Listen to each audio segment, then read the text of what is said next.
Almost did it again. What up? Welcome to your morning drip. I am your host, Ronan Rock. We are in the building with another illustrious and special guest, the one and only Chaz Van Queen. Peace. What up, everybody? Cameras and peoples. Yeah, that's your camera right there. This is mine? That's okay. yours, and then the main, and then the one that's on me that has the horrible job and is the oldest of all of them. Just this like is my favorite camera, though. Like the view of it, I like a lot. You know what? Thank you. I have you poor look good eyesight. in it, fam. Also, we have Marcy in the building. What up, Marcy?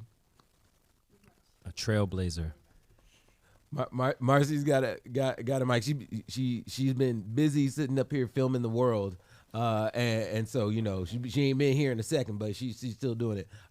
Yes, hi person in the window. It's like Good Morning America, but black, which makes it way better. But yo, Chaz, welcome to the show. Thank you for having me. It's a blessing to be here this morning, man. I feel great. I feel amazing. Yeah, you're very accomplished. You've done a lot on this earth within the short time that you've been here. Let me presume, are you under the age of 30? I'm there. You there? I'm there. All right. Yo, approaching there, right there. Yo, dude, so there's this quote from the mythical unicorn that is Childish Gambino, where he was like, the mythical unicorn. He's a mythical unicorn. Okay. Where he was like, yo, who you are by the time you reach 30 is who you're gonna be forever. I can't live by that. So he was like, whatever like bad habits you have or whatever else, like when you have those at 30, like those are the hardest to break. Nah. I stopped watching pornography recently, and it wasn't very hard. You know what? I'm not gonna touch that. Yeah, that's a great example. Like I wasn't trying to think of a great example, but that's a real one in my life, and it hasn't been significantly difficult, or I didn't think it was gonna be difficult, but it hasn't been like, oh, you know what I'm saying? Like it's been nothing like that. So shout out to him though. I'm just gonna go off and say this is probably gonna be the best episode ever, just off of that opening statement. You just came out here busting. Pause, but not literally, I guess, anymore. That was a well-placed pause. No, but yo, you can't like steer away from that. I don't. It's like, yo, what do you say after that? I wish we had a call in. Call in now. Tell us your battles with pornography. Hey, yo, for real though, we are live on Twitch, so you know if you got something to say about this, put it in the chat, and we can bring it up. Hit us on Zoom. Though we do not have that, so you can do that. Oh, man. You will not be admitted to the meeting just automatically. Yeah, you have to put something great in chat that makes us be like, all right, yeah, we can. But shout out to everybody on Twitch, though, man. A beautiful community. I love the Twitch community. No. So wait. So what made you decide just to stop? Let me keep it short. Okay. To keep it short, I wanted more overall health in my intimacy with myself as well as with, my partner. Yeah. That's the short version. Yo, so out of addictive things, I think that one might be the most underrealized, but also the most talked about. Yeah. if you're being real with yourself and that particular thing, it can be difficult to be real about. Yeah. Speaking from my own experience. So, yeah, I was definitely like. Because it's a running joke.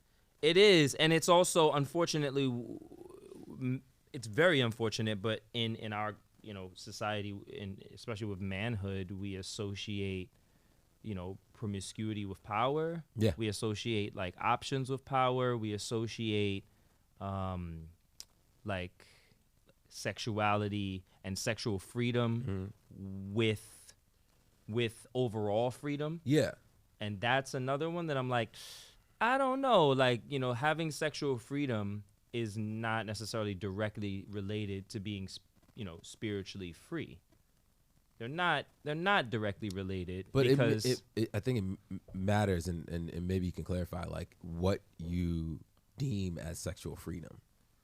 Absolutely, but the point I'm making is they're not directly. I didn't say they're not related. They're not directly related, because you can be consumed by your sexual appetite. It can consume. It can become an addiction. And right. I guess what I'm saying is that there's the difference of being like there's sexual freedom where you're not repressed. Well, in the sense of like, you're awakened and attuned to your body. What your needs are, what you're attracted to, what you like, no kink shaming, whatever it may be within that. And that doesn't directly mean, hey, I have sex X amount of times with X amount of partners and X amount of whatever like that, because that can become an addiction, and that's not a freedom.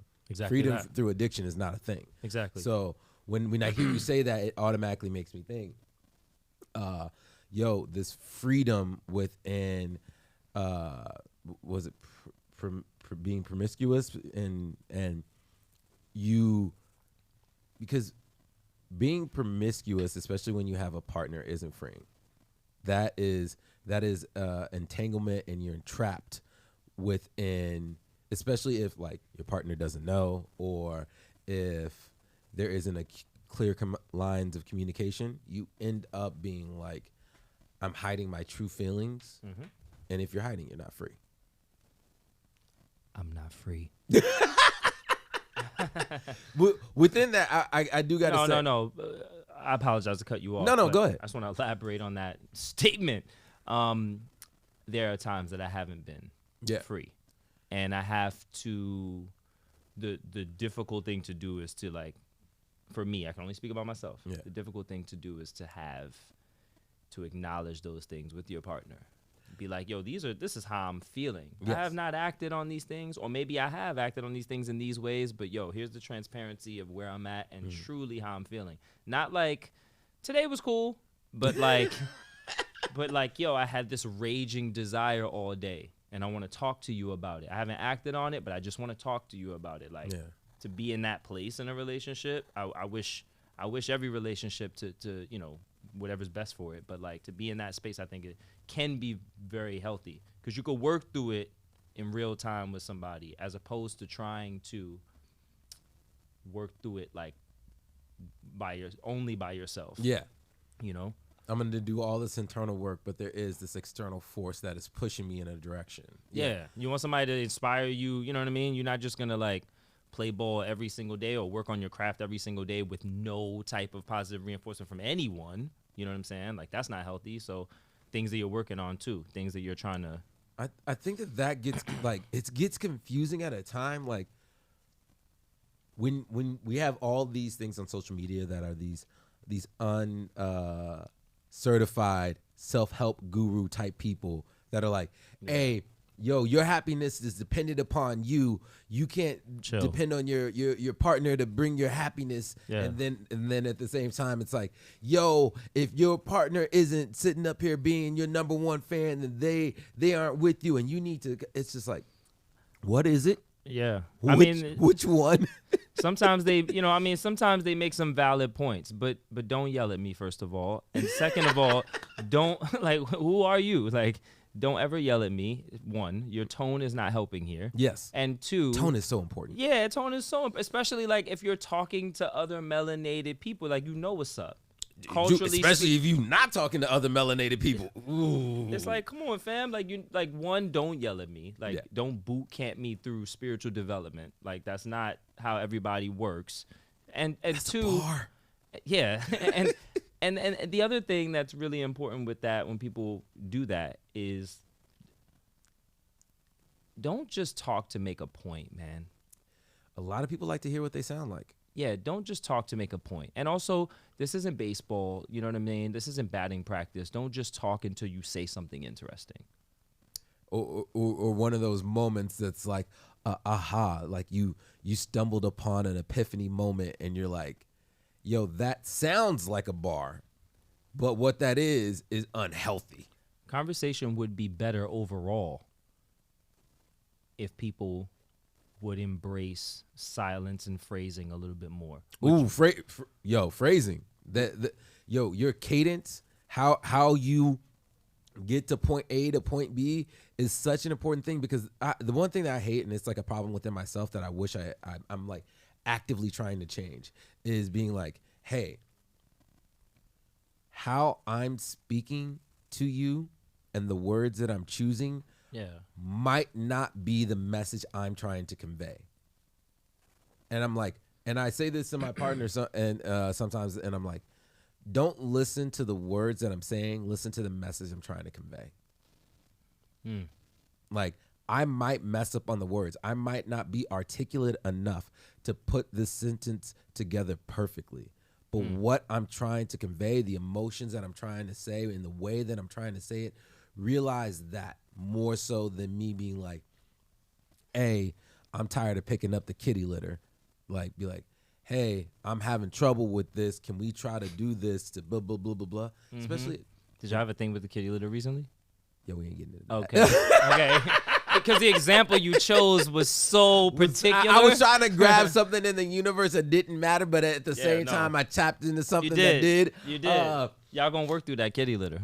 Yo, you know what? They came to their own point within it, and I was really happy because it was like one of those like evolving moments on their own that it was like, we've talked about this, we stressed about this, we've had conversations about this, but now we're at this place where you did it on your own for your own reasoning.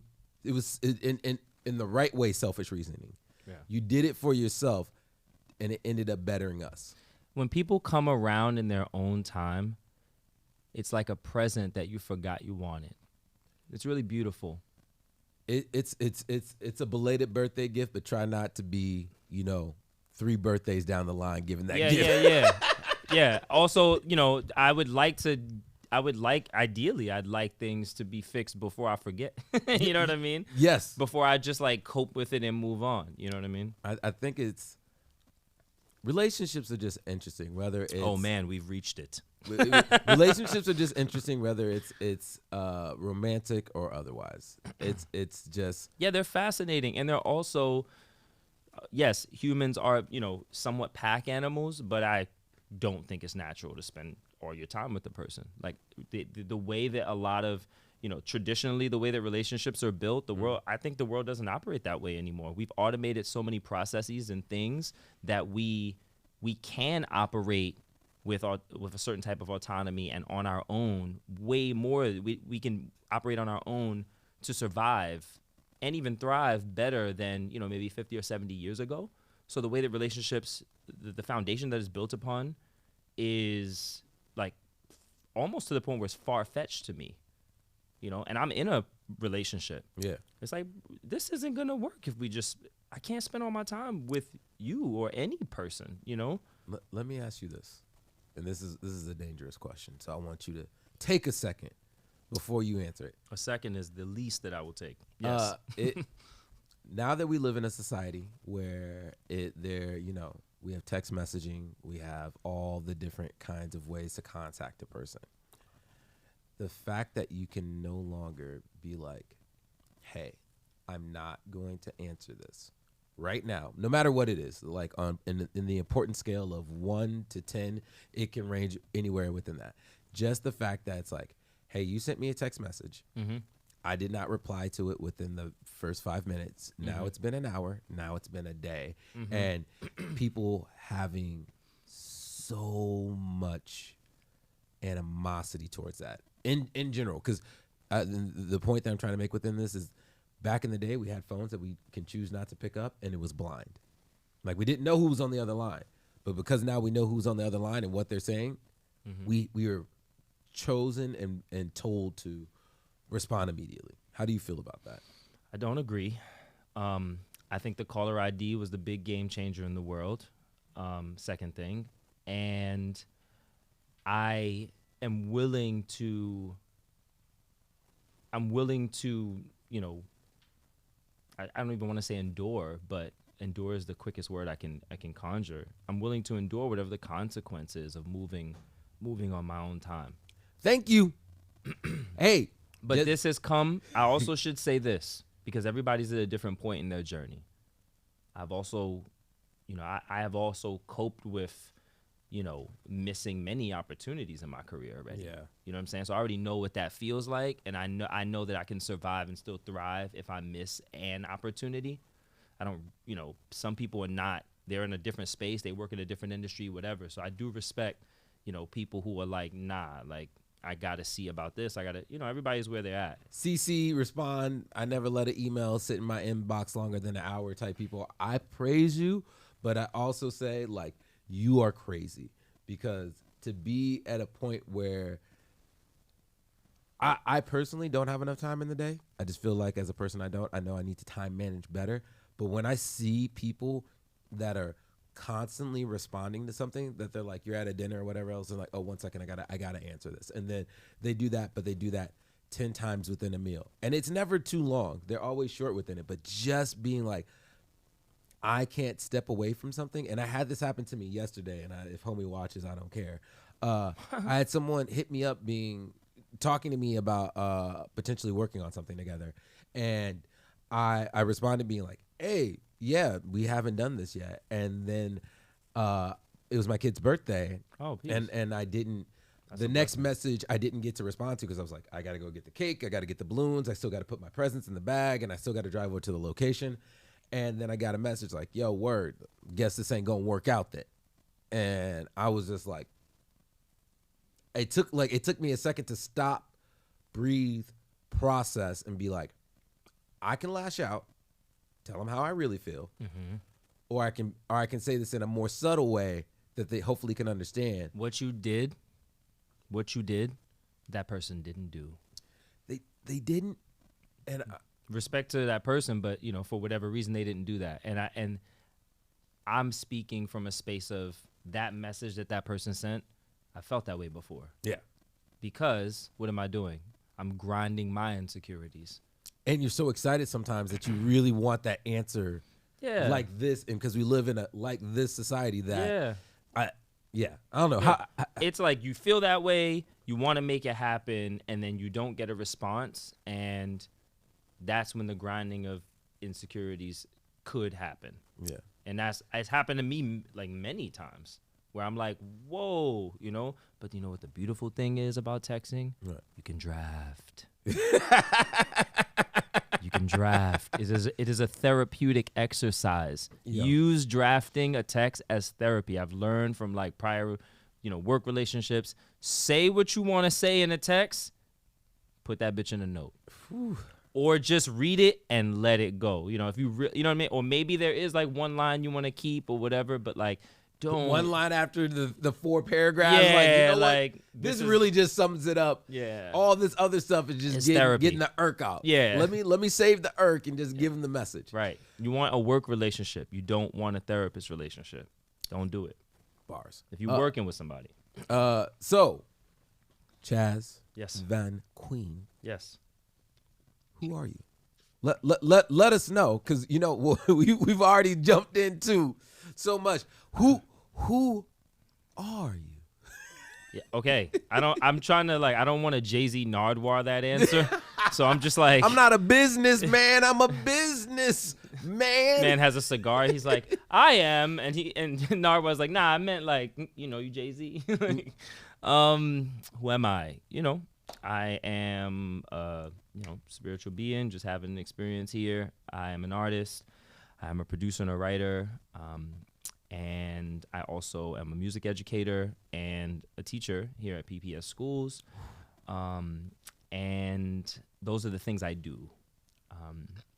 Beyond that, my mission through my artistic endeavors and my teaching endeavors is to create more independent and critical thinking in people, in young people. That is my mission as a creative, and my mission as, an educator and a music educator. And, I'm grateful, man. I'm just, I'm a grateful person. I live in a space of gratefulness regardless of the situations and what's going on, Yeah. And that is who I am in short. In short. Yeah. You know what? Even your long is short in the grand scheme. Like I said, I think this is gonna be a great episode. Sorry, I'm from the X, bro. Like it's not, I don't mean anything derogatory. It's more just I apologize if anyone's offended. It's more just like nostalgia. I want to touch on that. Pause is safe, because pause is more dealing with anything that's and I'm gonna butcher this word, and Marcy, can you correct me as soon as I butcher it? Innuendos? Yeah, innuendo. Yeah, that's great. All right. It's a moment that it can be taken out of context, and in a way that I would say would be in a sexual connotation. Yeah, of course. So, but when you say the other one, that that as black people we used to say people back in the day. Well, I only say black people because of Boondocks and Riley saying it on the regular. Yeah. Like that one, no. That one was wrong, inappropriate. Pause, I think, is a good way to do it, because it also is like, let's take a breath and laugh. Yeah, it's funny. Yeah, I enjoy that.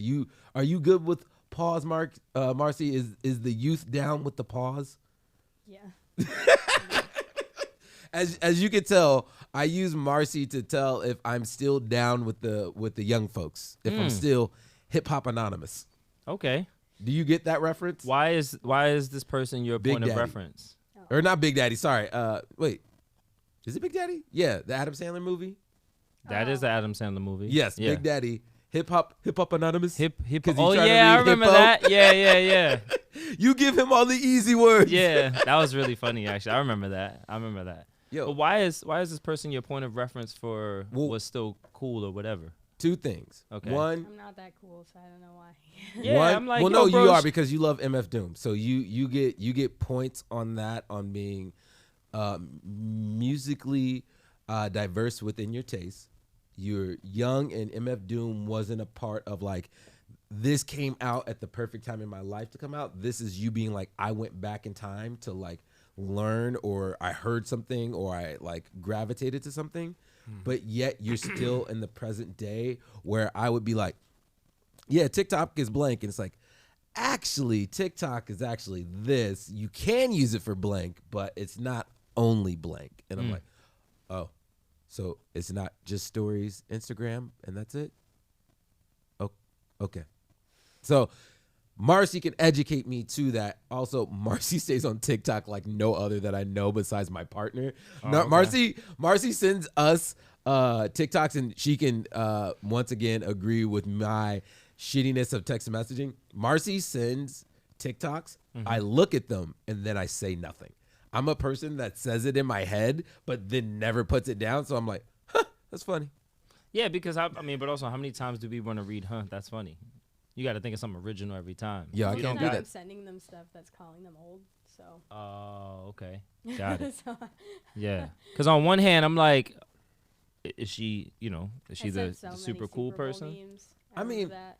I was like, Marcy also looks, weirdly enough, like I would say probably freshman year of high school version of my son. And so it brings me joy to look at her face, just because her hair is the same, the skin complexion is the same. My brain just completely imploded for so many reasons. And the one thing about my son is that and the best way I can say this without trying to sound weird in any way, and I think there's no way I'm not going to sound weird, my son is a beautiful child. Nothing weird about that. And so it's a thing that, like, when he was very young, people be like, oh my God, you have such a beautiful daughter. And I was just like, no, he just got real good hair. That's funny. They misgendered your kid. Yeah, and that's the way they answer, and they'd be like, "Oh," and I'm like, "It's cool. He likes pink. He's down." He actually got a pink birthday cake, and he was like ecstatic about it. He was just Beautiful. like, "My favorite color." But anyways, getting back to you and your greatness.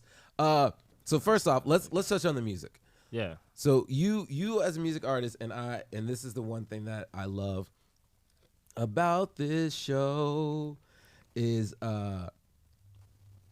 I get to bring up all the visuals and things within different areas of different stuff. Hold on. Sometimes my lining up of dropping my line while pressing the buttons isn't super perfect, but it's good enough. Why did you do that? This is the first podcast I've been on that has the little stream deck and The button, stream so deck? I'm so hyped. Like when you press a button, it better be confetti from the ceiling. Well, I mean, it's not confetti from the ceiling, but it does pop on the TV, so we can sit up here and be like, blah, damn. It's greatness from the ceiling. Yo, so yeah, your recent project, but you've also worked with other people. So for the people, you said you are a producer, but you're not only a producer. No. In the traditional sense, I'm a producer. Whatever it takes. I mean, I produce in the sense of like, beat making and composing and stuff. But obviously the term producer has changed so much. But yeah, I'm a DJ producer. Khaled. Yeah, which is a great producer, right? But that's what I'm speaking to, actually. I was about to say, as a producer, I consider my general role to be the person who gets it from idea to, history. You know what I mean? So that can entail a lot of things. Sometimes I'm finding the right type of musicians to work with. Sometimes I'm playing the parts. Sometimes I'm just demoing the parts and getting the right musicians. Sometimes I'm making a beat. Sometimes I'm trying to secure a budget. You know what I mean? So it's a lot of things. So what are the roles that you are within this project? Within No Man is an Island? Yes. This is great. That my roles in this project speak to the name of the project, and it speaks to the mission of the project. So I formerly in my career had done many things myself. So I consciously and actively am changing that, and am trying to work into teams, build team, work in a unifying way, not just share in a unifying way, like the output in the music or whatever I'm working on, but to actually, build it, the infrastructure to be unified. And because we can buy so many things so cheap, it's very easy to do everything by yourself, especially when you have the energy and the curiosity. So No Man is an Island, to answer your question, my role on No Man is the Island is songwriter and vocalist. Yes. I do some, song production a little bit, but sum total, producer from the Bronx, from the X as well, takes care of the production. Wait, what do you mean by the X? I want to make sure I understand this. From the X. That's where I'm from. Where's the X? The Bronx. Oh, all right. My bad. Sorry, the way you Sorry. said it, you like, I'm from the Bronx. I'm from the X. And I thought that you meant like the Bronx and then another place also called the X. Because when you first said the X, I understood it as being the Bronx. When you said doubly, I was like, am I got this wrong? I just wanted to, speak for somebody who didn't know what the X is, you know what I mean? Yeah. But yeah, I'm from the X. From the... And you'll hear that on That's so my many new of my DJ records. drop. You'll hear that on so many of my records. From the... Like, I do it everywhere. But, yeah, my role on this project, songwriter, rap, MC, vocalist. You know what I'm saying? Like, almost strictly. I very, very intentionally just concentrate on communicating vocally and writing records. Word. Well, So, here, what song do you want us to take a glimpse at on here? dealer's choice. Okay. Yeah, it's your choice. Whatever you want. I honestly looked on the playlist. I was like, I don't think there was a song called Dealer's Choice. And I was like, yo, No, there's not a song called Dealer's Choice. Yo, You're very literal today. yo, I need a song now called Dealer's Choice because that sounds like a fire song. I'm sure there's a song called Dealer's Choice. Yeah, but I need hate your to say it with that tone. Dealer's Choice doesn't excite me. All right, The song title. let's see. no school, I'm on the block with my niggas. Fuck a Zoom, I'm in the whip with my niggas. Got that work and ain't nobody checking homework. Scamming with an iPhone and a Chromebook. Do some dishes, sweep the hallway, and I'm free. Mine ain't seen me for a week. Fall back 2G. Like it's 2013. Scamming, eating in a pandemic. Secret moves like en passant. I'm half lorries and half Southson. Fuck getting left back. Mom sold them packs and work full time. Got to hustle like that, and she like it like that. From the X, no Cardi B. Say it all the time. More buck wild, more DITC. Pay my mama phone bill since I played JB. So guidance counselor, you don't got no guidance from me. Scamming, my mind spinning, my home crazy. All the world I've seen before me passing by. My home crazy, my mind spinning. All the world I've seen before me passing by. Who's your plug? Who got apes for? Just because I know we're gonna get hit by streaming services and get Do you do that regularly? Is that a thing you do? play music. No, but like this, the way you did it, like Oh this. yeah. Oh, well, okay. all right. Let me Okay. say this correctly. First off, you are officially our first rapper on the show. Okay. We've had producers. We've had a few producers. We haven't had a. Oh no, that's a lie. We have had a rapper on the show. The way that it is, Portland has a lot of trash rappers. Huh. Sorry, Portland, you do. And the thing is that when I want to have a lot more vocalists on the show, Mm-hmm. I want to be very mindful of when we do it. I don't want people to feel like every day we're just bringing on a random rapper, letting them come on here. Because I'm a person that's going to be honest about your music. Okay. Now's And the time. And it's a thing that's like, if I'm going to have to play your stuff Mm-hmm.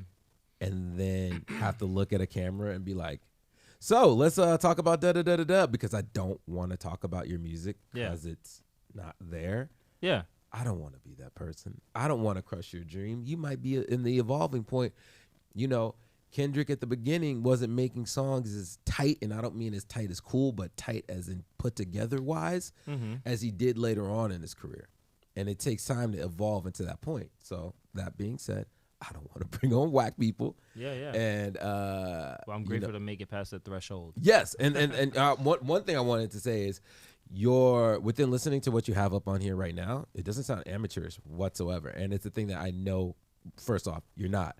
But secondly, when people put out projects and it's more experimental and it doesn't go through the process of X, Y, and Z within a label or with the Refinement? distributor. Yes. That sometimes that rushing to get out was the last thing you should have did.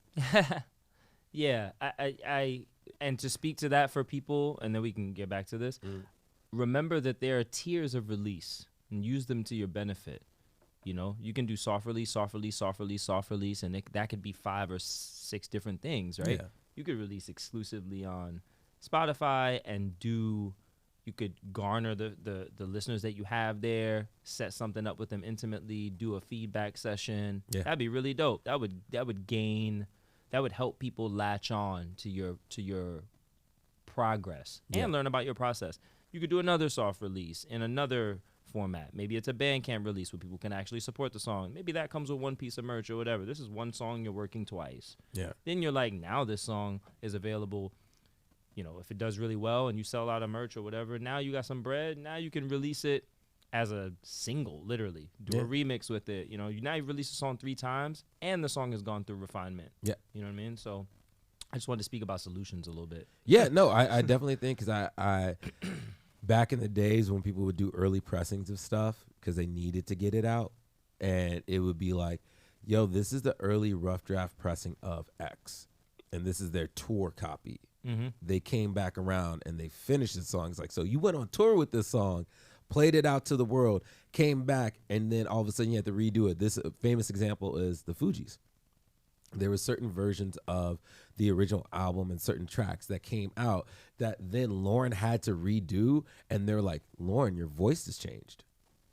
You don't sound the same on the first version.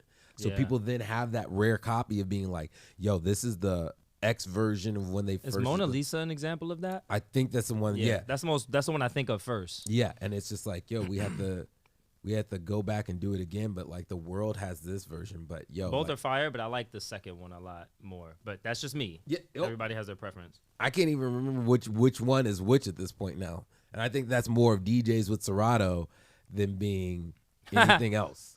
Yeah. Because you just look, you like, hey, this is the remix, and then this is the rough draft, and this is the rough draft too. Yo, I like your music. I would definitely say that it is a crazy thing to think of you on tour with Talib Kweli, to think of you on tour with like going around the world within this, because like it's one of those things when you meet somebody, especially an artist, especially in Portland, you have a certain envisionment of them, and then you hear what they've done, and you're like, oh, this is like a pit stop.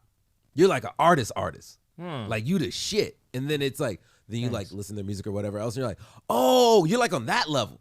Okay. And so saying that, when I first met you and you were telling me all this, listen to your music, I got it backwards in the sense of being like, I didn't hear your music and then find out how great you were and just having my opinion of, I like this artist and their X, Y, and Z. Yeah. I was like, oh, this artist has done X. And then it's like, oh shit, their music represent them doing X. This makes sense. Yeah. Yeah. That just means I need a better marketing and advertising budget.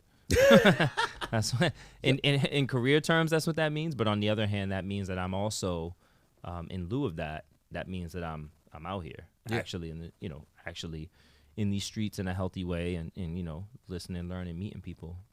So yeah, thanks for digging the project. And No Man is an Island is out now. Shouts to my brother Sum Total for taking the journey with me. This is my first project in which I didn't really produce all the music. Yeah. So it was very beautiful to have that opportunity. Yeah. Give me one other song that you want us to play from your collection. Is there a certain one from a certain project that you feel like represents you well? Yeah. Let's do, I would say either, so Shaka's more rapping, which is really a fun song. Yeah. I'd say either Shaka or Crowded Rooms, unless you want to hear something that's more like my production and the like instrumental side of my work. Let's do Shaka, and then give me one that's a production side right after we do this one. Yeah, sure. Okay. So am I quiet while this is playing? You can talk, do you? Oh, okay. Like, am I interrupting people being able to listen to the song? Oh, okay. Can I turn your mic down a little bit? Is that good? Yeah, that's good. She's like, yo, the audio is. Well, I mean, I also could be a non-horrible person and just. We gotta, once we figure out how to feed the audio through there, it'll Ah. be a game changer.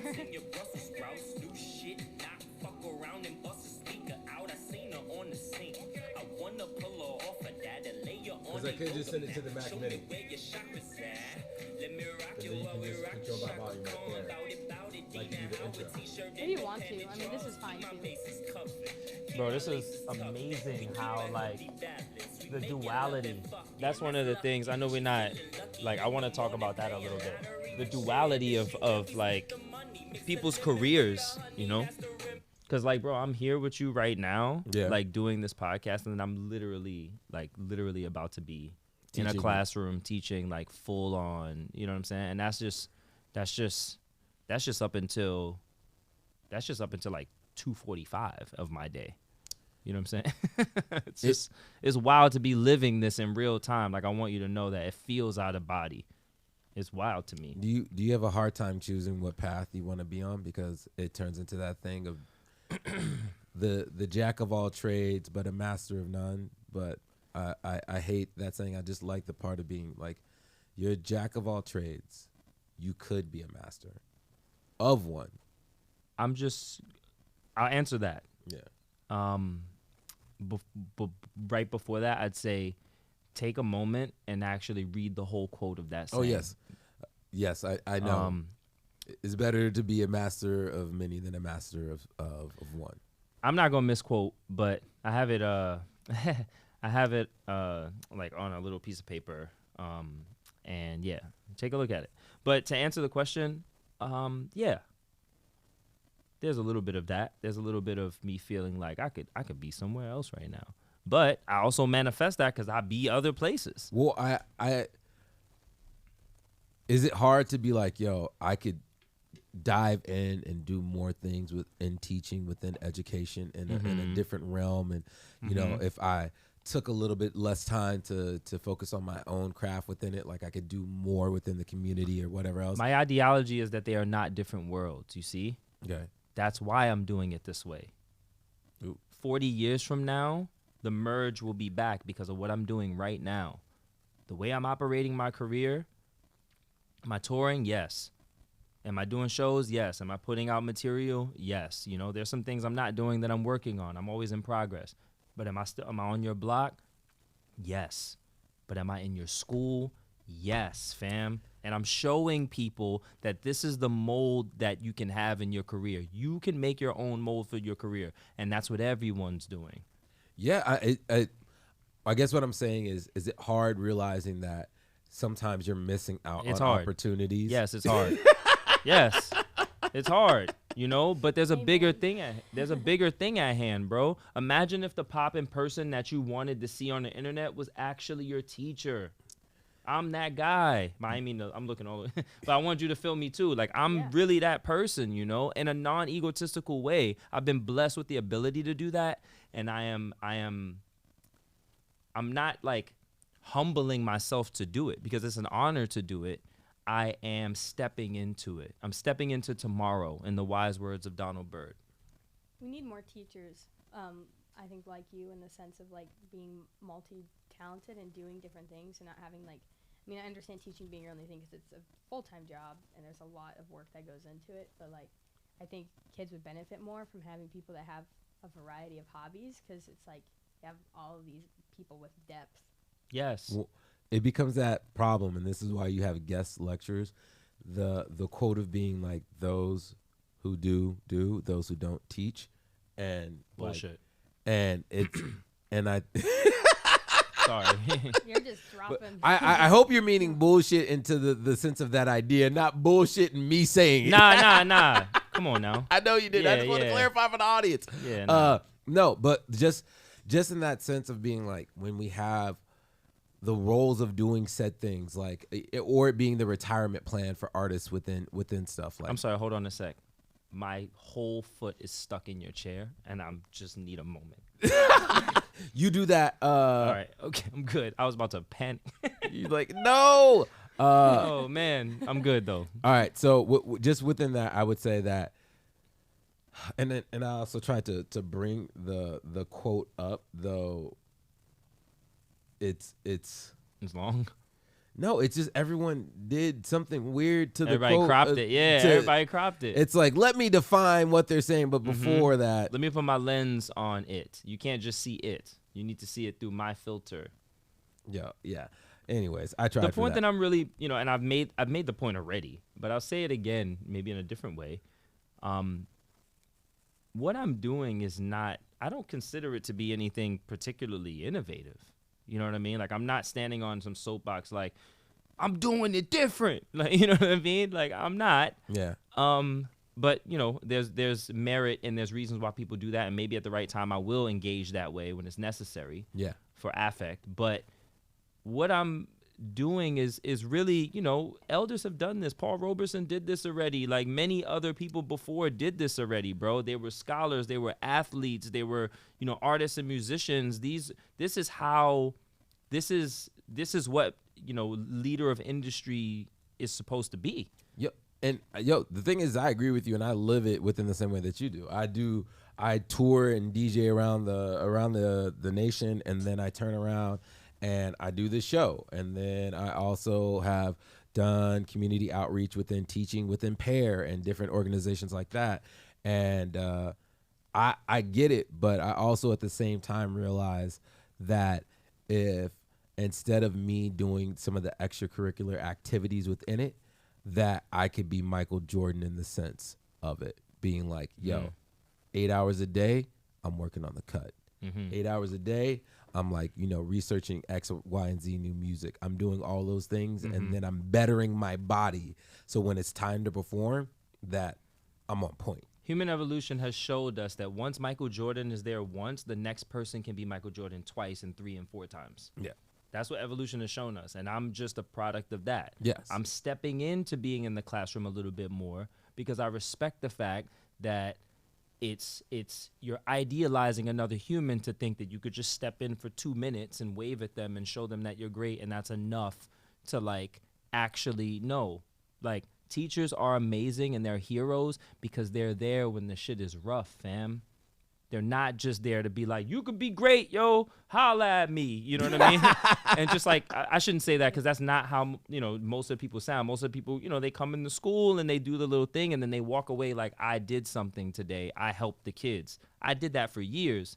But from doing that and being in a learning state while I was doing that, I also learned, imagine what I could do if I stepped in a little more.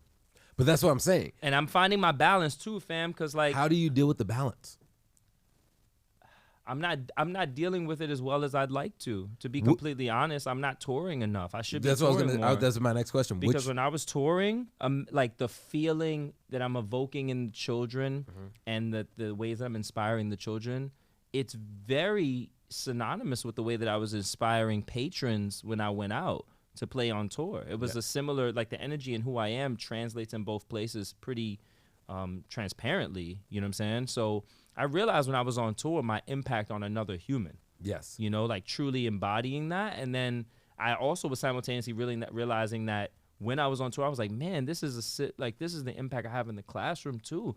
So I kind of, for now, I got to be in both places, man. I mean, there's practical reasons as well, obviously, like sustainability and stuff, but what would you say is the percentage that you're giving to teaching? Of like, if you had to split up your time and your energy into a pie, right now, is it like spiritually, it's 100 all the way around.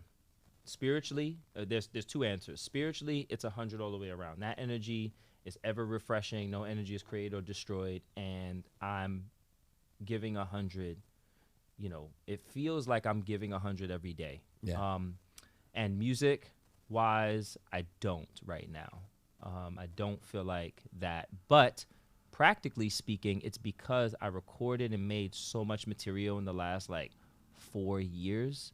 So on a macro scale, I'm realizing why I'm not banging my head against creating right now. It's because I have, in excess of 150 songs or something like that, in the last 2 years that are from 19, so that's almost 3. Yeah. So really I need to be working in a space of packaging, distributing, releasing, and the things that in my experience are more difficult because I don't do them as often. Well, it's funny that you mentioned that, the DPS, the packaging and distributing of music, because they're recently in the news, I don't know if you heard, the man, the myth, the legend, the one, the only, the Snoop of the Dogs, recently changed the game within buying Death Row. Yes. And when he bought Death Row, he talked about making music into NFTs to disappear and once again take back ownership of music. Did you hear about this? You say it as if Snoop Dogg is the pioneer trailblazer of moving into the NFT space. Well, he took all of his music and all the music of Death Row besides Tupac's certain albums and put it on. He's putting it as an NFT. So you won't be able to stream Death Row anymore. I see. So in that sense, he is a pioneer in that, because I don't know who's taking that check. Here, let's check it out real quick. Sure. Run the clip. Run the clip. Oh, this is the it's whole gonna thing. be the whole yeah, thing. That's the 2 hours and just a heads up. I think I did see this clip though. Oh. Yep. 151 mark. I'm with you. You see, I'm here. I'm interning. An intern. An intern. An intern, yes. Bar. Netflix, Hulu, it'll be a Death Row app.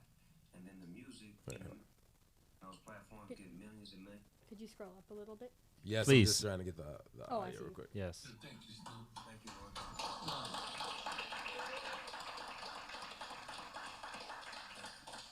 Thank you, Snoop. Thank you, brother. You Appreciate can point the y'all. mic Drink more champs at in the it if you'd motherfucking like. house. Yeah, we got you. We got you. Death row in the motherfucking house. Let's end it. Let's end it. With this. How the fuck are you controlling death row? Tell everyone. How? Yeah. Well, first thing I did was snatched all the music off of those platforms traditionally known to people because those platforms don't pay. And those platforms Simple. get millions and millions and millions of streams and nobody gets paid other than the record labels. So what I wanted to do was snatch my music off, create a platform which is something sort of similar to Amazon, Netflix, Hulu. It'll be a death row app. And then the music, in the meantime, will live I'm in the sorry to metaverse. stop you. I'm sorry to stop you. But you saying that you stopped people from Took it out of the streaming services. Go to Spotify right now and look up Death Row Music. See how much you can find. That face needs to be a meme. That face needs to be a meme. I was control. I was just gonna say That's the meme face. that was the most auntie face of auntie's That was faces great. at dinner, and you like, no. So I'm dropping out of college, and I'm gonna sit up here and go tour around the world just to find myself. And your auntie like that look. I just did that look for about 10 seconds. Say it again. I did it on I said he's killing it. I think that I'm like with him. Let's see if we can get that auntie face. There it is. That is the. Let me see if we can make this full screen. Screenshot it. Screen. Yes. Let's screenshot. Bam. Got that. Auntie. That's amazing. Auntie Snoop Dogg. Here, let's hear the end of it real quick. We don't believe play. you, sir. We don't play. It's called power. It's called control. It's like if you don't. So you saying you took all? I did it on purpose. Because when it comes back up, you own everything. Everything. You control it. And now when they finally decide to put some respect on them streams, because nobody in here can tell you what a stream adds up to. Right. It's a fraction of a penny. It's a third of a penny. So you get 100 million streams and you don't make $1 million. Right. So what the fuck is that? But you want me to keep What the giving you fuck my is music, that? But somebody making the money, it ain't me. So, because I know you have your music on multiple platforms, Some of it. how do you feel about this? How do I feel about it? Feel about A, his statement, and B, NFTs being a possibility for music. Okay. In the context of where that music is in the like music stratosphere, right? That music is 30 years old, first off. Second, it's culturally, a cultural phenomenon, obviously. It's created a lot of value over that time and at the time when it was made. It's very popular, right? Thus, what's the value doesn't equate to the payout in their case. Yes. Right? Obviously. So moving in the NFT space or in the smart contract space or whatever they decide to do, because NFTs is just one way in the metaverse. You know what I mean? That's just one way. I hate that that's like the new title. Yeah, I mean, some people probably don't like NFTs either. Yeah. But yeah, I do respect the move. I hope that the move, continues and is lucrative for all parties involved and healthy for all parties involved. In the context of artists such as myself, who have not made 30 years of cultural impact as of yet, and if you're going to use it as a tool to bring you more, bring you closer to your goals and who you want to build with. When you create that value, you can make the choice to remove things, or you can not put things up at all and just work in the NFT space or just work in hand-to-hand physical space. There's still people who are making a significant living moving their music primarily physically. Only releasing 7 inches, only releasing things on vinyl, etc., and everything coming with a download card with that, and it's not being on DSPs. Let me ask you this: if you had the choice, I do probably, but go on. If you had the choice of having $1 million advance that you didn't necessarily have to pay back, just $1 million advance. Then Or it's not in advance if I don't have to pay it back. hold on, you'll get what I mean in the second part. Okay. $1 million advance that you don't have to pay back necessarily. Okay. Or having a $10,000 advance Mm-hmm. that you do have to pay back, Mm-hmm. but you also are guaranteed 100,000 followers. So you'll get 100,000 followers and $10,000 right now, Uh-huh. or you get $1 million and nothing else is promised to you. Basically, what I'm saying is, you get backing and support and a low amount of money, Mm-hmm. and you can try the trajectory of your career, Mm-hmm. or you can just take the lump sum and play the game as it's played right now, and that's the DSP route type thing. Mm-hmm. That's not easy. Followers and money. Principle, and based on the conversation we just had, yes, it's easy for me to go with B in the context of what we're speaking about. Yeah. But I have to think in the context of forever and goals, and not just in this conversation that we're having. I have to think about the climate of my own career. Yeah. In the climate of my own career, there are reasons why I could choose A or B. Yeah. Because with A, I can build my own infrastructure. You see, I have way more money to build my own infrastructure, which I've already been building with way less of a budget. Mhm. I've done 10,000 times over already in regards to building my own infrastructure. So having $1 million with the experience that I have, that I don't have to pay back, that I So may that's- lean that- towards that's- A, so because I that- have a lot of experience, and I also have a grip on what I'm weak at and what I don't understand. Okay. So I can build my own infrastructure, you know, and then $10,000 with 100,000 loyal followers, Like followers. right, is fragile, because I think about the climate of the world. I think about the access to, You talking Yeah. about cancel culture type stuff? that's Yeah. a potential that can potentially happen, and it could be something that's totally untrue or something like that. So I can't, and that's just not now. Like, humans are, you know, we're fickle. Yeah. So no.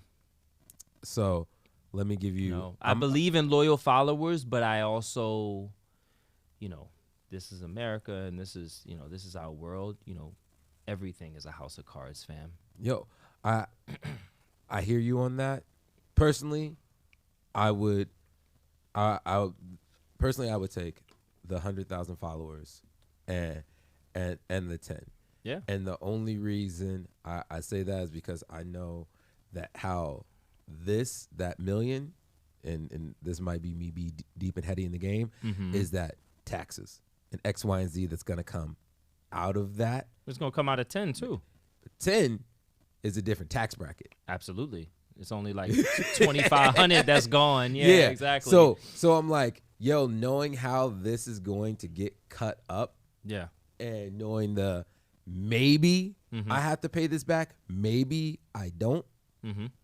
that's a good point. That You really, now it's maybe, but when you said it, you really lean towards I didn't have to pay it back. you don't have to, Okay. but you might. Okay. All right. It's a different, I mean, I'm leaning Cause, towards B. Because it becomes that thing. It's like it's contractually obligated type shit where it's like, yo, word, you're gonna make X, Y, and Z, but we all right, we're gonna get you on $1 million contract. Yeah. And what we're gonna do is we have you for 10 albums. How many artists in their career make 10 albums that get released by the label? Jay-Z is just surpassed that mark. I think he might not even. He's at 14. So like, but Jay-Z's only at 14. Yeah. There's not been a 5-year span that he's not been relevant or released an album in. No. Period. Since his inception, no. So if you gotta think, only 4 albums since he's got to renegotiate his original contract for that money. Can I throw the still up? Huh? Can I throw the still up? Oh, yeah. Yeah, Snoop is chilling. No, we need Auntie. We need Auntie to be looking at me Yeah, like, so what I you asked, doing? I was like, I'll leave him up. yeah. But anyways, just to say, like, the reason why I take the followers is even if I get All right, canceled. I take the followers. All right, you got me. Only reason I take the followers because they're You can cash out on followers fast. If I have 100,000 followers within it, that means I can tour around the country for X amount All the time. indefinitely. Yeah. Aside from that, the bigger thing is that if I do get canceled, I only lose 20% because that's what it is on average. On average, when you have those moments of being canceled, you lose 20% of it, like, immediately off the bat. It might continue to trickle or whatever else, but look how many people are still riding with Kanye over all the controversy of X, Y, and Z. And even, like, still buy the shoe releases, still go out to the sellout concerts that sell out in X, Y, like, that man has been canceled in most or a fair amount of the ways possible. Yeah. And I the worst when I look on that same extent is Louis C.K. That dude made his own platform, stopped releasing stuff in a certain way, and he still got his loyal fans and just won a Grammy.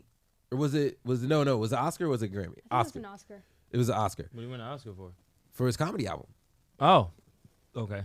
So it's just like, I'm just like, yo, dude, I'd rather be good in that way. What was his thing? He groped somebody or something? I don't want to undermine it. It was. I can look it up really quick to get specifics. Well, I know what it is. No, you don't want it. no, I'm good. Primarily, what it was that he had inappropriate sexual relationships with inappropriate sexual contact with other members within the comedian space that were women. He masturbated while on the phone with one. He pulled out his dick in front of another like, it was just like stuff like that. There was actually no physical contact. It was just inappropriate actions, and they were drastically inappropriate. And it's it's the thing that's like, Excuse me, sir. It's drastically Put inappropriate. your penis away. This is drastically inappropriate. This is a Walmart. Right.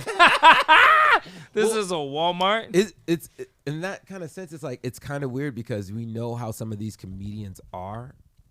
Like, everyone knows how gross Louis C.K. is. He said it on his TV show. Oh, and he actively did. He actively joked around about, like, being like, hey, I would jack off in front of you, da da da da da, or I can't wait to get home, and da da da da da. He would say these gross things, people would laugh at it, but when they found out it to be true within certain segments, they're like, oh God, no.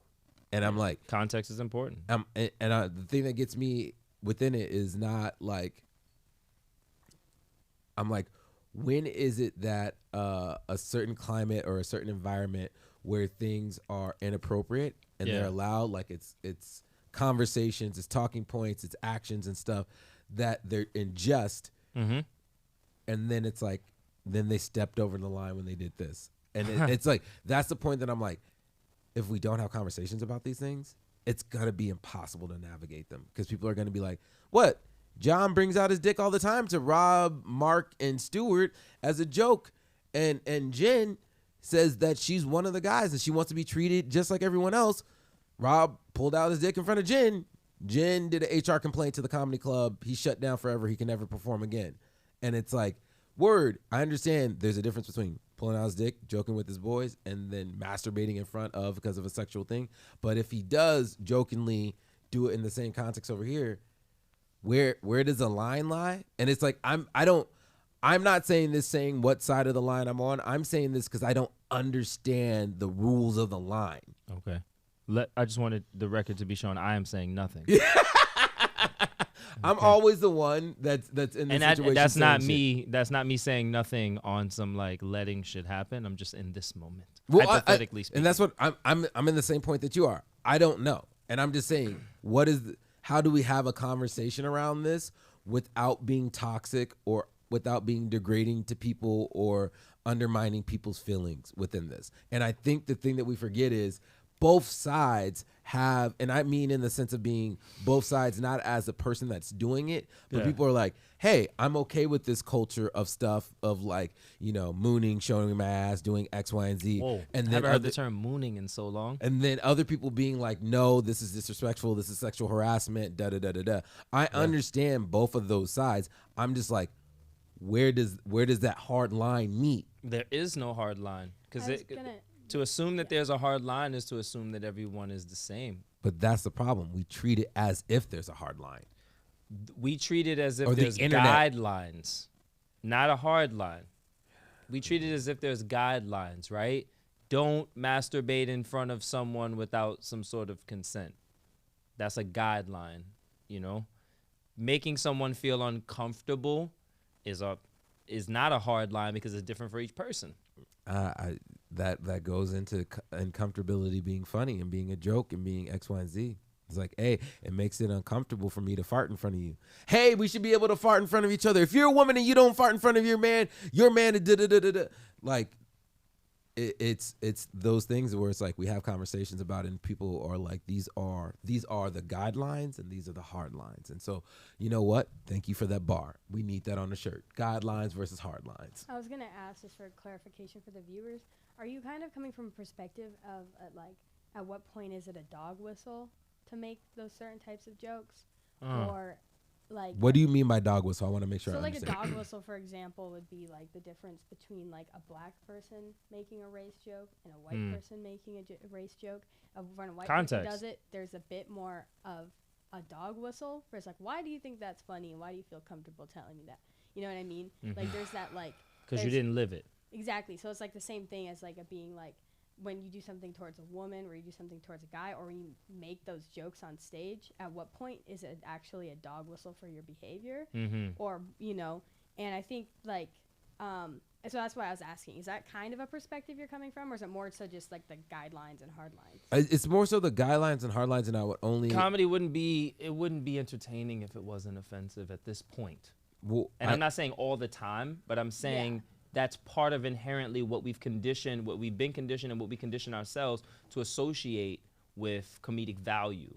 And I'm not saying directly like it has to be this to be this. No, I'm saying that is a part of it. We pushing the envelope, etc. Like this, you know, this is 50 plus years of way more of this being a part of the fabric of comedy or the fabric of, you know, types of comedy. I think there's this like tentativeness about speaking a hard line into fruition. Because I feel like internally we all know what these lines are, but like at least for like certain things, like for example, making jokes like the difference between punching up, punching down.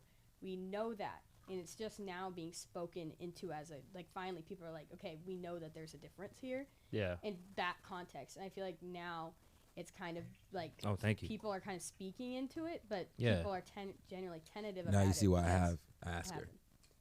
Yeah, this is very, very valuable. Yeah, I agree, but more importantly than I agree, I empathize and I see, you know, I can understand that what you're saying. Yeah, I think offensive comedy can be funny. Like I'm not. I mean, 100%. I think the prime example right now in the world is Andrew Schultz. The dude that does a Brilliant Idiot podcast with Charlamagne the God. And it's a thing that Andrew Schultz says stuff that is very offensive and could be taken the wrong way very easily. Yeah. But he puts it in a context of experience where he'll be like, all right, I'm going to make a joke at the expense of a Middle Eastern person. But then he's going to say, he's going to be like, and he's doing crowd work. So he's like, hey, are you Sui or this is like live? Yeah, and he's audience. Like, yes, and so he's like, hey, like he'll name out like 3 different regions within a specific. Andrew Schultz, I know. Yeah. Yeah, and he's so good at doing offensive comedy because he like educates people, and then it leads to like the perfect offensive punchline, and he does it every time. And I feel like he's like the best person at making offensive jokes. So it's a thing that like he'll starts with the punchline and works backwards. No, he'll be like he'll make you know in performance, but I'm saying in when he's writing, he probably starts with the punchline and works backwards. Yeah, well, that's what I'm saying though. He's doing crowd work, so there is no writing beforehand. So he'll be like, hey, I realize that you are African, not black African in the sense of being from America. So I'm going to be like, hey, what region are you from? Oh, do you do this? Do you speak this? Oh, okay. He dives into it. So you are disarmed to being like, so this person knows this culture and not the stereotypes. Got it. They are of the culture. Cool. And then he'll sit up here and start diving into it more. And then he'll start on this like the setting up of the punchline / jab that he's gonna get to. He's like, oh, word. So you know, so you do this kind of food culture X, Y, and Z. So you're the stinky person on the airplane, and he's like, oh shit. You do know, like, because it actually does fit, like, into my different demographic region, my specific people. We are known for this one traditional dish. I said I like this traditional dish, and now he said I'm the stinky Middle Eastern person on the plane with the smelly food. Like how he does that in a way is like genius, but at the same time, I just sent you a video of like one of his perfect ones. If you want to pull it up on Insta. All right, let me see if we can do this real quick. We're gonna get into the segment after this. Sure. But yeah, like the dive into it and how he does it is.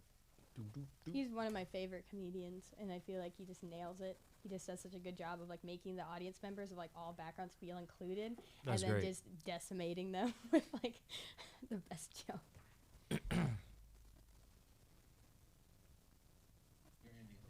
What type of Indian? Punjabi? Are you sick? Fuck with Sikhs, man. Those are the dudes that wear the turban and shit, and they got that bracelet, that little silver bracelet. That's a badass bracelet.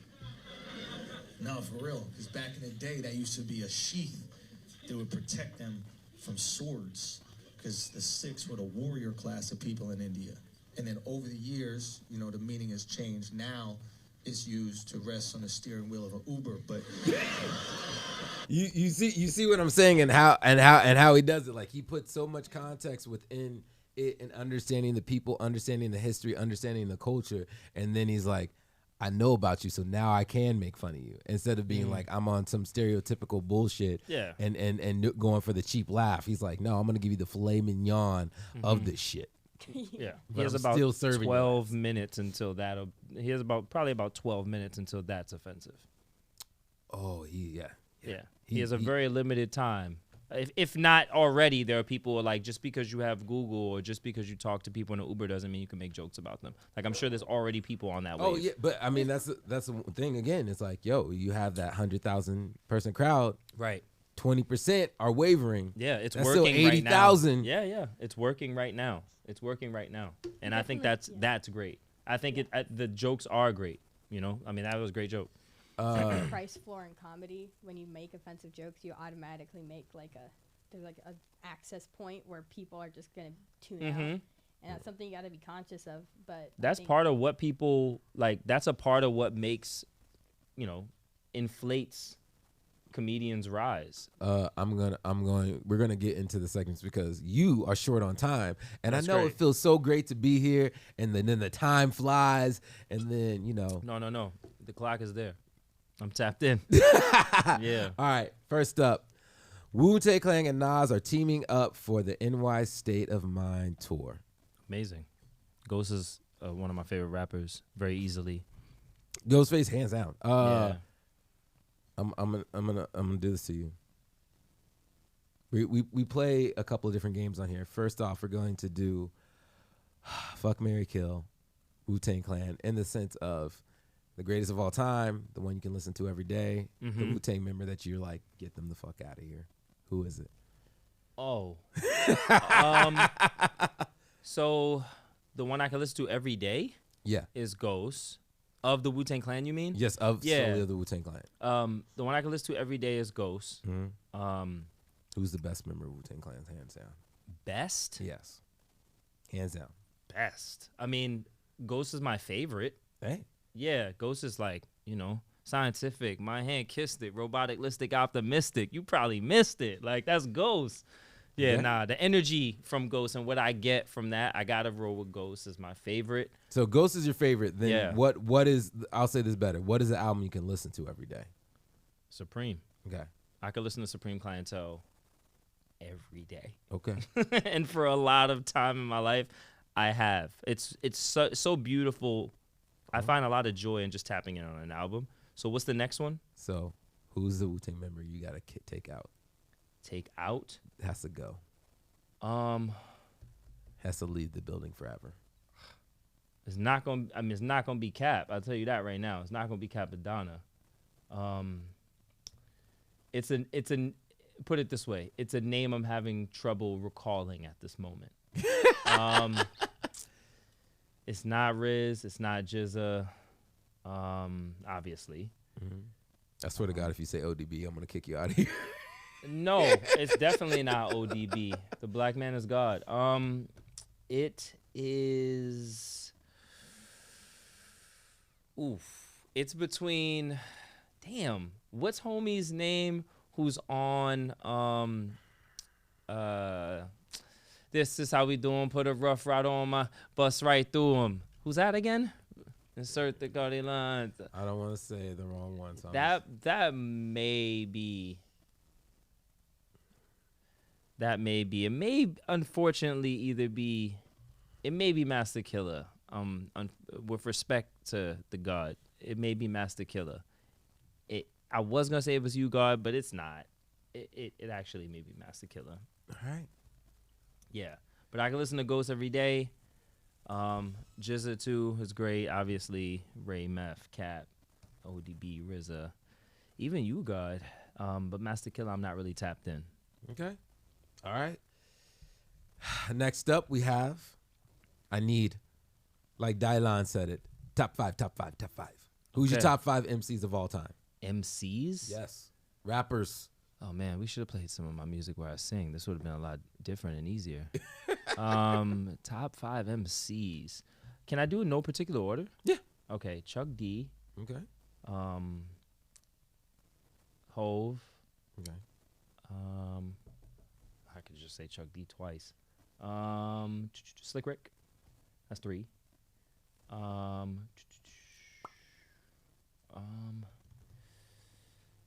You said favorite, right? You used the word favorite, didn't you? I said your top 5 of all time. Those are my exact okay. words. The word favorite would save me. I'll say Ghost, Chuck, D, Slick Rick.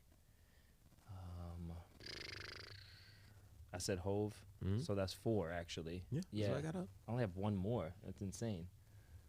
I mean, I want to go with Kanye just because he's so much of a favorite, and also that covers numerous MCs who's written with. So I'm gonna go with Kanye. Okay. Yeah. Solid top 5. Yeah. So we're not gonna get into the shoe stuff today, but That's funny. what we are going to get into is, because you didn't mention them, and I was kind of surprised by this, but it makes more sense because of where you live in the world. We finally get another Kendrick album.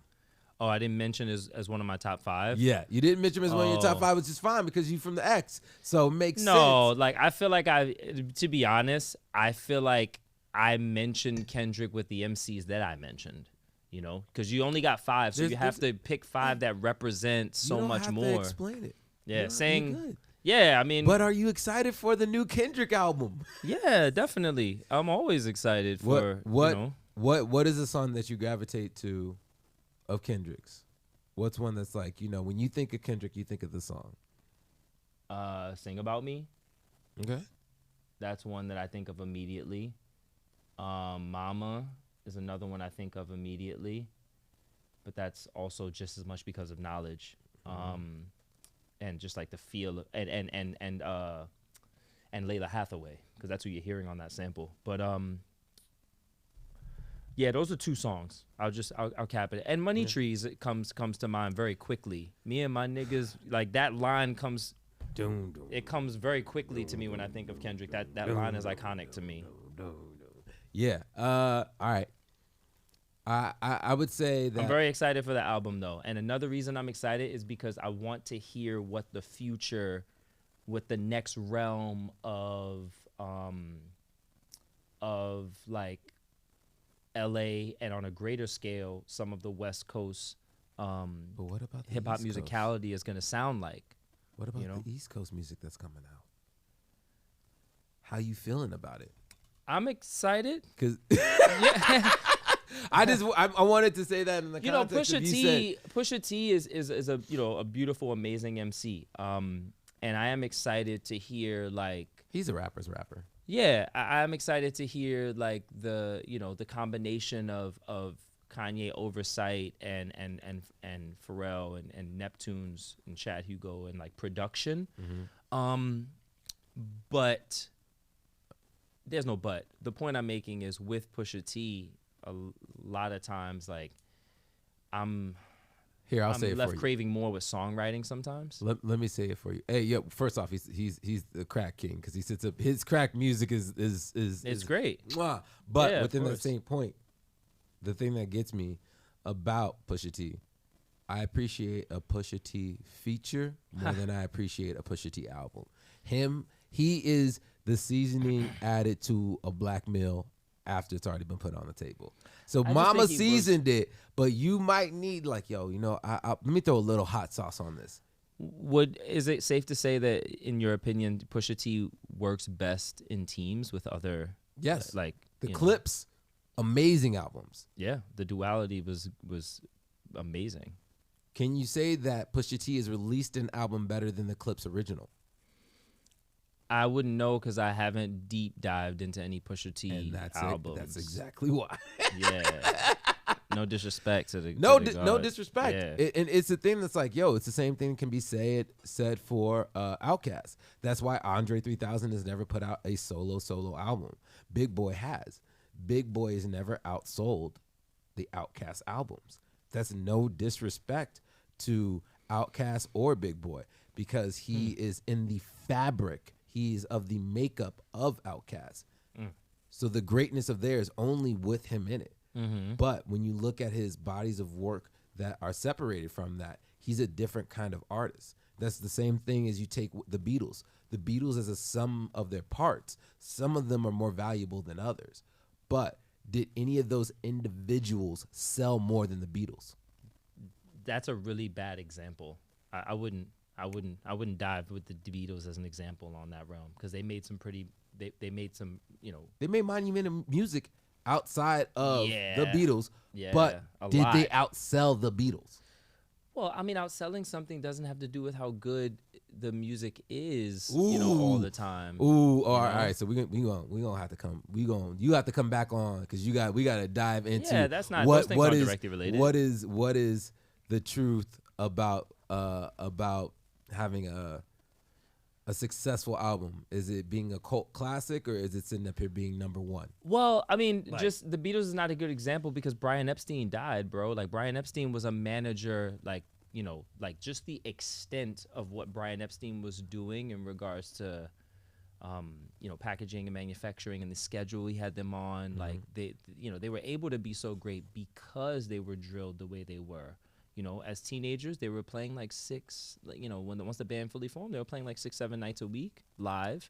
And then they had to do, they were doing like a full-on album like numerous times a year, numerous singles. Like they were drilled, to the point of complete exhaustion. So they, that's not a good example. But I do agree with you with the prior example. So I'll just give you this example then for the last one. And Yes. then we'll make it quick. NSYNC.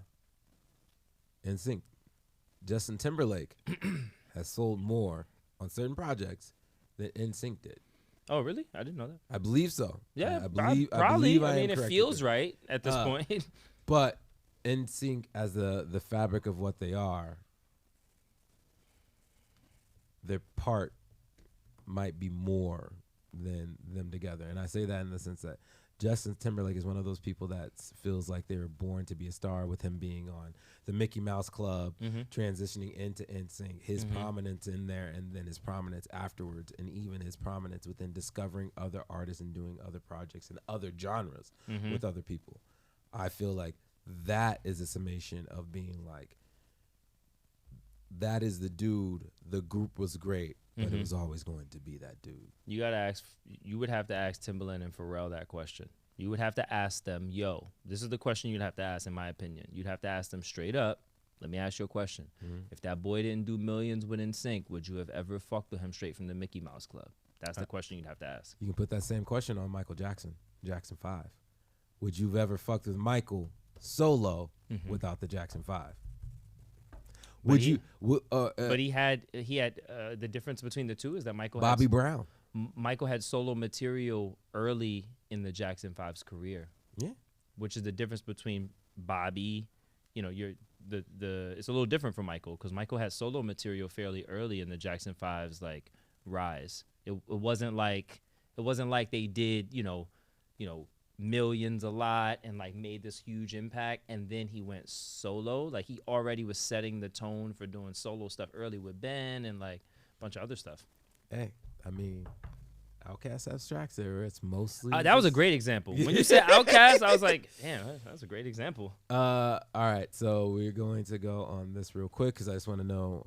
We really haven't talked about this on the show, and I think it just needs to be talked about. Yo, buying out the game, taking it. Elon, how you feeling about Elon buying out Twitter? Twitter was already privately owned. Not because they're bored and with how it's structured in the way. Yes and no, I would say. The I guess the real thing I wanted to say with this is Elon becoming Lex Luthor? By that criteria, who do you think Jeff Bezos is? There's errors of this. We've seen errors of this, right? Don't give it Jeff Bezos just because he's bald. Yeah. Well, I mean, because we literally at this point, I don't want to get into that. But to answer your question about Elon, I don't know enough about the details, and I know that's the minority of the way people speak about things. But I feel fully confident, saying I don't know a lot about the details. I don't have a detailed timeline on Elon Musk's rise in career. I know mildly the things that he does and is associated with SpaceX and obviously with Tesla. So let me just. I don't know his intentions for Twitter. Let me give you a quick brief history. He's the guy that created PayPal, Tesla, SpaceX. One of the people who created PayPal, because I thought it was numerous. It is one of the people. Yeah. Okay. One of the main. I think his brother was also involved in it. Am I right about that, Marcy? Do you know? I do not know. I do not know. But yes, he's done that. He owns several other companies. He's got some patents. He's also made a blowtorch that he sold to X amount of thousands of people on the internet. Right now he holds the infrastructure for the best electrical system for cars in the world. So I'm just saying, low key, Andy used to be balding and somehow he got that hair back before LeBron James did. I have a question about Elon Musk in particular, about his intentions for Twitter. Has he spoke about So this is the weird thing that he did with Twitter, and I'll make it really quick. Sure. Basically, he bought a large percent of it. I believe it was like 4 or 5%. And then he's the largest private shareholder. Yeah, now he is. Okay. And then he turns around and bought 9%. And when he did that, there's a certain clause where like, hey, we'll invite you to be on the board. You can be on the board, but you can't own more than this percentage. I imagine he turned down the board. And so he accepted originally, and then he turned it down, and then he went to go buy more. And the thing that happened is when he bought the first percentage of it, and he let people know about it. So he bought a percentage of it. Okay. He got in trouble with the FCC because you're supposed to let this information known if you buy over 4% within X amount of days. He did it just over those amount of days. Let that be known, and then the world blew up and was like, hey, we buying Teslas, or we're buying Twitter stock. Everyone starts to buy Twitter stock. His shit goes up. He's like, hey, I'm going to go buy some more. And they're just like, oh, shit, is he trying to do a hostile takeover? Is he going to be on the board? They invite him to be a part of the board. He throws out a question being like, hey, do you guys want an undo button on Twitter? Do you want an edit button? And then they're just like, oh, shit. And then the CEO and the people that are running Twitter is like, this is legit. We're really going to take some thought into this after you guys respond to it. And then he was out. And he's like, nah, I'm not going to be on the board. I know you offered me the position. I'm not going to take it. And then he went up and bought, I believe it was 9%. And for him to be the majority or something was like 15, something along those lines. And so now he came out of the woodwork and just like, no, I'm not trying to buy it. I'm just sitting up here investing. You know what? Fuck the game. I'm going to buy it. I'll offer you $43 million. Billion, sorry. $43 billion. You're evaluated at being worth 32. Take the deal.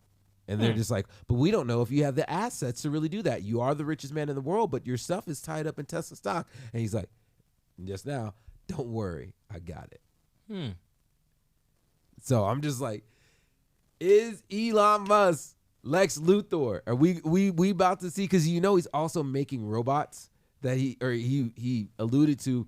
Hey, he's making technology to put these chips in people's brains for X, Y, and Z. He's saying that he's going to be able to take people's brains and transfer them into robots. He's like, that is the future. That is going to be a thing that we are going to be able to do. Oh, so I'm like, okay, it's bro Lex Luthor. Yeah, I don't know. I got to get back to you about what I want in all this. To be most honest. Well, hey, let me tell you even more. I will say this about Twitter, about potentially buying out Twitter. I want it to be that this person is buying out Twitter in order to change the way it works with governments. Yeah. Because right now I think every tweet's like in the Library of Congress or something like that. Every presidential tweet. No, I think it's every single. No, it can't be. What do you mean it can't be? All it is servers. Servers are this big. What do you mean it can't be? In the library, because in the Library of Congress, they're even the music that they're putting in. They just put in Tribe Called Quest and Wu-Tang Clan, 36 Chambers and Low End Theory. Could you check that? Is that possible? We talked about it on the show. That's why I know. Because I'm almost all sure. The presidential tweets are in the only. Yes. Okay. I don't see that as far-fetched. Those would be insane. Just being like, all right, we're going to collect every single tweet ever, and then that would be bad. All right, getting into the final segments of the show today because we got to hurry this up. First off, we're going to get into oh my God,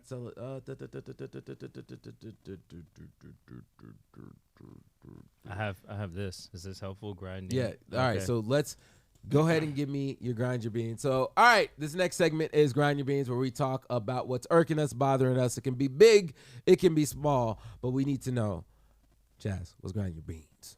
I have two grinding my beans. I have like a larger one and like a kind of small one. Okay. Larger one is like the overall kind of like passive aggressive vibe that I get sometimes out here. Okay. In PDX. I've never heard somebody say like, yo, just get the fuck out of here. Like in New York, somebody be like, get the fuck out of here. Like, and you know where you're at with that person. You're like, all right, cool. Either we fight or we both just go our separate ways. But I know the conversation is done. Yeah. And I like that. And I like being comfortable saying that. And I feel like here, it's like no one has steel-toe boots on, figuratively speaking. You could step on someone's toes super easily anywhere. Bar. So there's that. Small thing that grinds my beans, don't whistle while I'm whistling. Don't do it. Don't join in and try to harmonize? If you're really good and you hit it, that'd be amazing. But I can't recall that ever happening to me. Yes. Mine's I'm going to do, because today is 420. I'm going. Oh, don't wet the tip. Pause. When you're smoking, that's another one. That's actually one.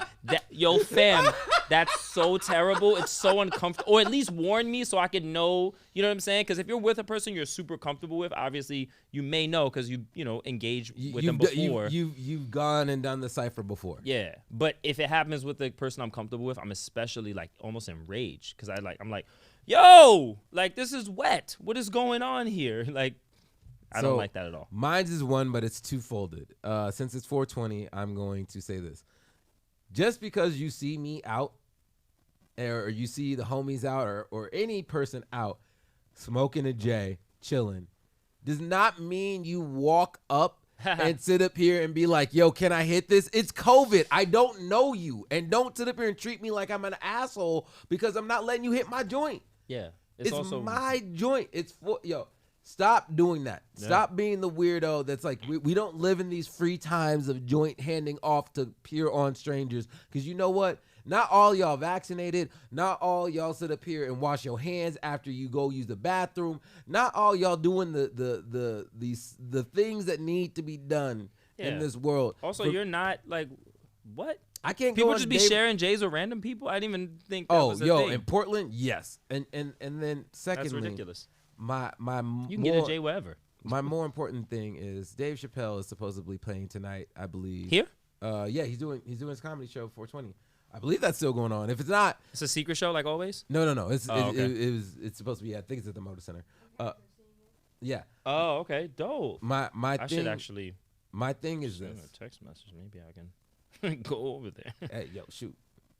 Help a brother out. I can't share it now because I gotta leave. But I have an amazing story of Dave Chappelle's story. Okay. Yeah, we played Dave Chappelle's block party in Dayton, Ohio when we were on that tour with Kweli. It was amazing. We didn't even get to talk about the quality, any of the stuff, touring and everything else. I was here for it. But do you have another grinding your beans or no? What do you mean? No, is that the end of that? Yeah. All right, so that'll be my grinds, my means for today because we know we gotta get you out of here. So Yeah. First off, tell people where they can find you, where they can see all the greatness and the stuff. Yeah. Right here? Yeah.